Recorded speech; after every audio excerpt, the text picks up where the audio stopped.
الصحة العالمية تحذر من وجود دواء سعال ملوث في العراق من إنتاج الهند. حذرت منظمة الصحة العالمية من وجود دواء ملوث في العراق مصدره الهند، مؤكدة ضرورة عدم تناوله. كما حذرت منظمة الصحة العالمية من هذا الدواء الذي عثرت عليه في العراق من تصنيع إحدى الشركات الهندية. وقالت المنظمة التابعة للأمم المتحدة أن دفعة دواء الشراب الذي يباع باسم كولد أوت وجد في موقع بالعراق وأرسلت لتحليلها في المختبر.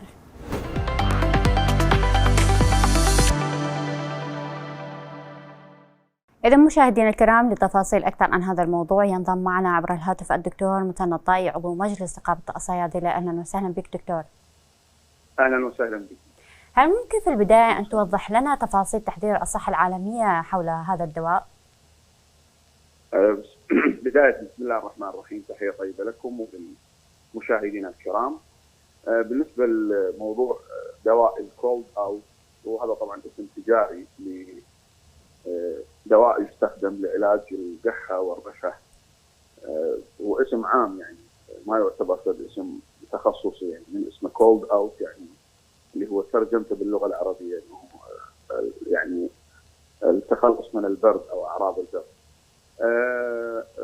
هذا المستحضر بالذات اللي هو من إنتاج شركة هندية، وجد في دول عديدة في العالم، من ضمنها دول غامبيا ودول جزر المارشال وأوزبكستان. أخذوا نماذج وعينات من هذا الدواء. منظمة الصحة هاي طبعا نقلا على كلام وكالة بلومبرج، أخذوا نماذج من هذا الدواء وفحصوها في المختبرات. طلعت مادة الأثيلين جلايكول. مادة الأثيلين جلايكول هي مادة كيميائية ثنائية الكحول، ثنائية الOH. هذه تكون مادة مثل المادة المذيبة، أو مادة يعني مادة حافظة خلينا نقول، أو مادة مذيبة. يعني هي اكسبينت تعتبر، هي مو مادة أساسية، هي مو مادة علاجية، وإنما هي مادة مضافة. تعرفين الدواء في المادة الأساسية الفعالة التي تعمل عمل الدواء، والمواد الأخرى المضافة الاكسبينت احنا نسميها أو الأديتيف. زين. فمادة الأثيلين جلايكول وجدوا إنه نسبتها كلش عالية حسب تقرير وكالة بلومبرج، أعلى بكثير عن الحد المسموح به، تقريبا بحسب تقرير الوكالة ب20 مرة بعد أن تم فحصها في مختبرات متخصصة. وهذه ممكن تسبب ضرر للإنسان، وباعتبار أنه مادة الأثيلين جلايكول تتحول إلى مادة الأوكساليت في داخل الجسم، وتسبب تسمم أشبه بالتسمم الغذائي، واللي هو أعراضه تكون التقيؤ الشديد والإسهال الشديد وضيق النفس إلى آخره. اكو مجموعة من الأعراض. طيب. احنا بالعراق ما صادفتنا لنا هذه الأعراض. يعني احنا اكو اساسا وزارة الصحة مشكورة، هي منبهة على هذا الموضوع من قبل فترة طويلة، انه هذا الدواء هو غير مسجل في العراق، و يعني غير مسموح بتداوله في العراق. فهناك يعني تحذيرات واضحة وصارمة من وزارة الصحة، وقبل فترة حتى قبل أن يصدر تقرير وكالة بلومبرج فيما يخص هذا الدواء، انه هذا الدواء هو غير مسجل بالنسبه لهذه الشركه. وممكن يعني في دول العالم هناك كثير من الشركات والادويه. ماده الأثيلين جلايكول من تعمل حد معين تتحول الى ماده قد تكون سامه، طبعا من جرعه واحده او من عده جرعات تبرز الاعراض اللي هي قلنا التقيؤ الحاد والشديد والمغص، وايضا الاسهال الشديد.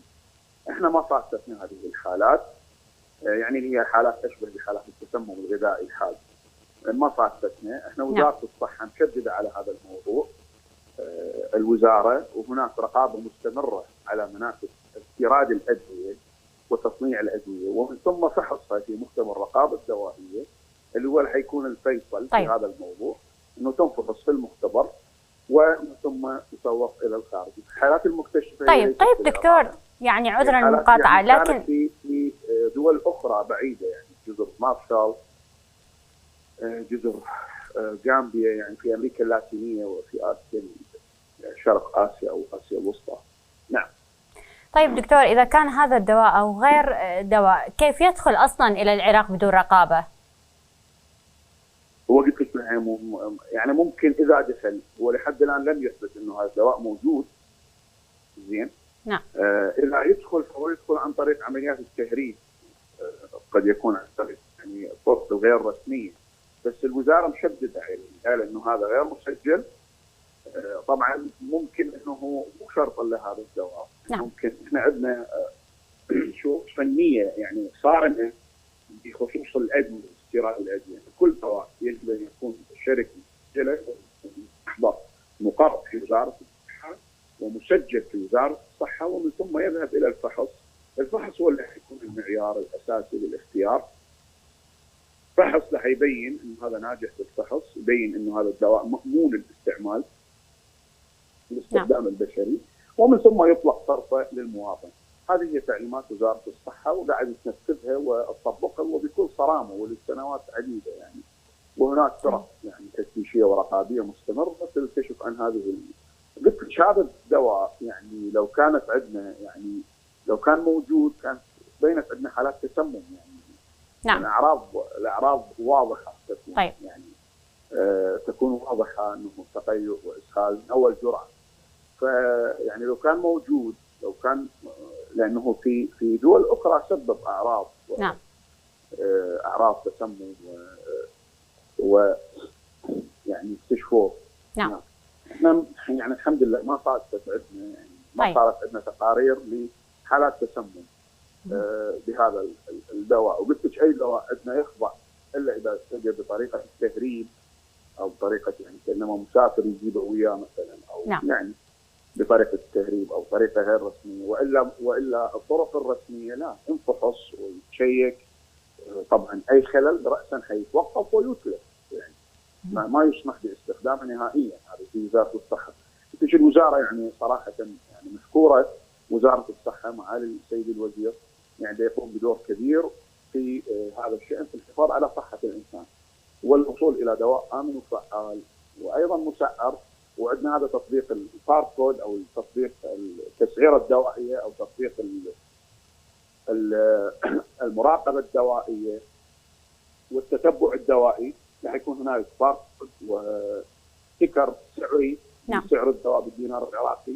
هذا الباركود راح بالهواتف الذكيه اللي اي مواطن ممكن حيسوي ماسح ضوئي على هذه اللفحه او هذه الورقه على الدواء، راح يطلع انه هذا الدواء مفروض ومسجل في وزاره الصحه ويطلع في المنشأ، وراح يكون انه هذا الدواء راح يبين له انه هذا الدواء هو مأمون وتقدر تستخدمه. هذا كل الدواء اللي حيكون مستورد بشكل رسمي وتضع عليه اللاصق السعري الخاص بوزاره الصحه. وطبعا هذا المشروع بالتعاون بين وزاره الصحه ونقابه الصيادله. هذا المشروع اللي حيبين انه هذا الدواء هو امن وفعال للاستعمال. ممكن المواطن عن طريق الماسح الضوئي راح يبين عن طريق هذه اللفحه اللي موجوده على الدواء، هذا الباركود راح يمسحها ضوئيا بالتليفون بالهاتف الذكي وراح يشوف تفاصيل الدواء واستيراده وتسجيله وفحصه وان هذا ناجح بالفحص الى اخره. فراح يطمئن المواطن عن طريق وجود هذه اللفقه السعريه اللي موجوده على الدواء. شكرا لك دكتور على هذه المعلومات القيمه. مشكوره في هذا الموضوع ايضا يعني. نعم. هذا كله يصب في صحه المواطن والامن الدوائي في البلد ان شاء الله. شكرا على هذه الجهود المبذوله، شكرا لك دكتور. مشاهدينا الكرام مستمرين وياكم بعد الفاصل.